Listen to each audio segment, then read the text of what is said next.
طالبان آمدن و برای ما گفتن که شما از صنف ششم به بالا حق رفتن به مکتب را ندارین.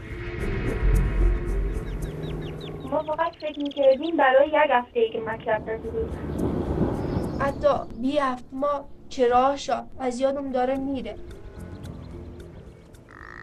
بچه ها میتونن درس بخوانن ولی ما بیگناه افتادیم که درس نخوانیم. این چه قانونیه که برای ما وضع کردن؟ ما انسان نیستیم؟ ما آینده نداریم؟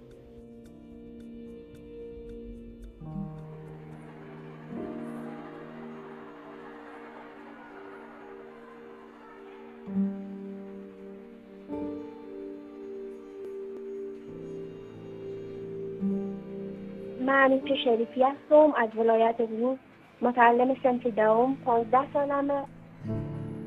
من واقعا دلم میخواد بیدار شم از این خواب. این خواب باشه نه حقیقت. هر بار که دروازه بسته مکتب میدیدم احساس میکردم تبعیض جنسیتی کردن، ما بین ما فرق گذاشتن. میدیدم پسرها میرفتن مکتب ولی ما رفتن نمیتونستیم. من دوست دارم ژورنالیسم بخوانم. این آرزوم بوده، است و خواهد ماند.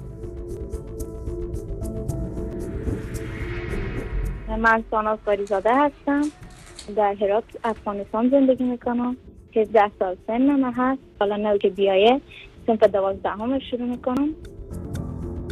می‌خوام که مثلا طراحی بکنم، طراحی لباس بکنم و تجارت لباس انجام بدم.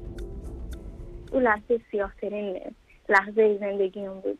افسردگی من حدوداً 2 یا 3 ماه میشه گفت طول کشید.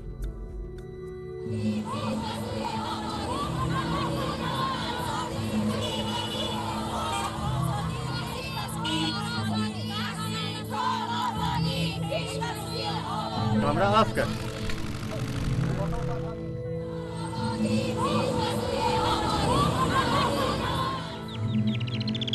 جو مکتب ما است. ما این منظره رو بسیار زیاد دوست دارم. ما هر روز میایم و مکتب ما میبینم از دور، ولی با اینکه دروازش بسته است و مداخل رفتن نمیتونم. میخواستم که درس بخونم، کوشش کنم و اولم نشم و میخواستم که در آینده یک پیلوت باشم. این روی من فکر نکنم که در افغانستان به واقعیت مبدل شود با بودن دولت طالبان. ما پشت دوستان دق شده، پشت مکتب هم دق شدیم، پشت همه چیزی که در مکتب بود دق شدیم.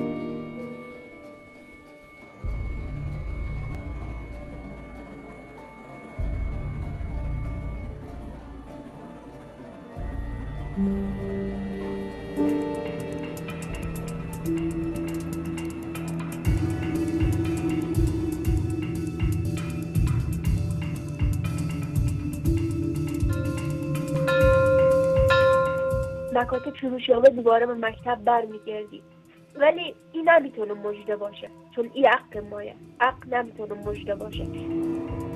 اولین کار که دوست دارم وقتی که به مکتب میرم انجام بدم این که برم سر تخته خب هیچ وقت ناامید نشین.